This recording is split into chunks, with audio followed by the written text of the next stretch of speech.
Hello everyone and welcome back to my new vlog.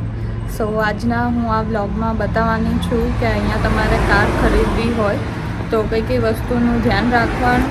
યુરોપમાં car લેવી એટલી easy નથી હોતી. જનરલી તમે બે રીતે લઈ શકો છો. એક છે કે ડીલર પાસેથી અને એક છે ડાયરેક્ટ ઓનર પાસેથી. સૌથી પહેલાં તમે લોકો જ્યારે અહીંયા કારનું પ્લાનિંગ કરતા હોય ત્યારે સૌથી પહેલી વસ્તુ જે ખર્ચામાં આવે છે એ છે ઇન્સ્યોરન્સ. સો યસ, દર વર્ષે તમારે ઇન્સ્યોરન્સ ભરવાનો આવે કારનો. એ અપ્રોક્સિમેટલી 2000થી 2500 યુરોની અંદર હોય. અથવા તમે ચૂઝ કરી શકો છો કે તમારે ઇન્સ્યોરન્સ જોઈએ છે. સેકન્ડ થિંગ જે તમારે ધ્યાનમાં રાખવું જોઈએ એ છે ટાયર્સ. કારના ટાયર્સ. યસ, અત્યારે અમે લોકોએ ઘણી બધી કાર જોઈ લીધી છે અને એમાં અત્યારે સમર ચાલુ છે તો સમર ટાયર્સ નાખેલા હોય છે. તો વિન્ટર ટાયર્સ જે હોય જે તમારે અલગથી લેવાના હોય. સો વિન્ટર ટાયર્સ પર ટાયરનો ભાવ હોય 80 યુરોથી સ્ટાર્ટિંગ થાય અને 150 યુરો સુધી જાય. જેવા તમારે ટાયર લેવા હોય એવા મળે. સો એ પણ એક ખર્ચો છે. અને તમારી કારમાં ઇન્સ્પેક્શન કરાવવું પડે. અને જો ઇન્સ્પેક્શનમાં એવું નીકળે કે ભાઈ એન્જિન તમારું ખરાબ છે કે એન્જિનનો વાયર કે ગમે તે વસ્તુ હોય જે ખરાબ નીકળે તો તમારે ઇન્સ્પેક્શનના ટાઈમ પર જ તમારે રિપેર કરાવવાનું હોય છે અને એનો ખર્ચો એક્સ્ટ્રા હોય છે. તો આટલા ખર્ચા હોય છે.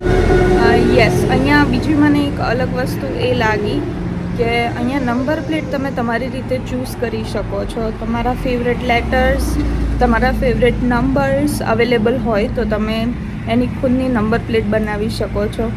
સો અને નંબર પ્લેટનો ભાવ જનરલી સિટી ટુ સિટી અલગ અલગ હોઈ શકે છે. બેઝિક નંબર્સ લો તો તમારે 50થી 60 યુરોની અંદર તમે તમારી નંબર પ્લેટ ચૂઝ કરી શકો છો. તમારા ફેવરેટ લેટર્સ અને નંબર્સ. પ્લસ એક એ પણ વસ્તુ છે કે જ્યાં તમારું રેન્ટિંગ હોમ હોય ત્યાં તમારે ભાડાનું એટલે કે રેન્ટિંગ માટે તમારું કાર જ્યાં પાર્કિંગ કરવાની હોય એનું પણ ભાડું તમારે આપવું પડે છે અહીંયા જર્મનીમાં. તો અહીંયા કાર લેવી એટલી ઇઝી નથી. પણ અહીંયા તમારે કમ્ફર્ટ જોતું હોય, ફ્લેક્સિબિલિટી જોતી હોય તો ઓફકોર્સ તમે લઈ શકો છો. અને અહીંયા અમે જે અપાર્ટમેન્ટમાં રહે છે એનું ભાડું છે 100 યુરોઝ પર મંથ. તો એટલા તમારે ફિક્સ એટલા આપી જ દેવાના હોય છે. So hi guys, the day is finally here. કેટલા દિવસથી અમે લોકો આ દિવસની રાહ જોઈ રહ્યા હતા and the day is finally here. આજે છે રથયાત્રા અને અમે લોકો જઈ રહ્યા છીએ અમારે લાઈફની ફર્સ્ટ કાર લેવા માટે.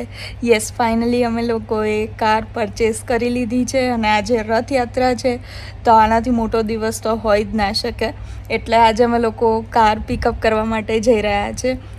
બીજી વસ્તુ કે કાગળિયા અને નંબર પ્લેટની જે પણ વસ્તુ હતી એ બધી અમે લોકોએ કાલે જ પતાવી દીધી.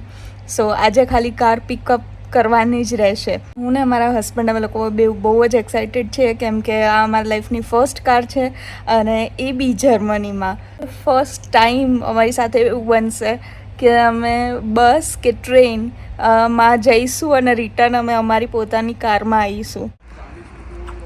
સો guys, finally the car is here.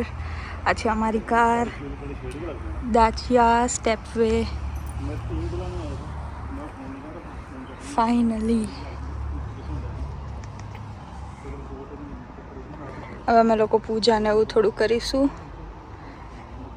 સો આ છે અમારી કાર, પૂજા કરીએ. ચલો.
બધા ભગવાનને બેસાડી દીધા અમે. રામ ભગવાન, કૃષ્ણ ભગવાન. આજે તો રથયાત્રા છે. કાનો બેસી ગયો છે. Laxminarayan, Ganpati. So guys finally પૂજા થઈ ગઈ. સ્ટેરિંગની પૂજા કરીને બધા ભગવાન છે જો. સો ફાઇનલી હવે અમે લોકો ઘરે જઈશું અને આપણે મળીએ નેક્સ્ટ વ્લોગમાં. Thank you so much for watching and stay tune for my next vlog.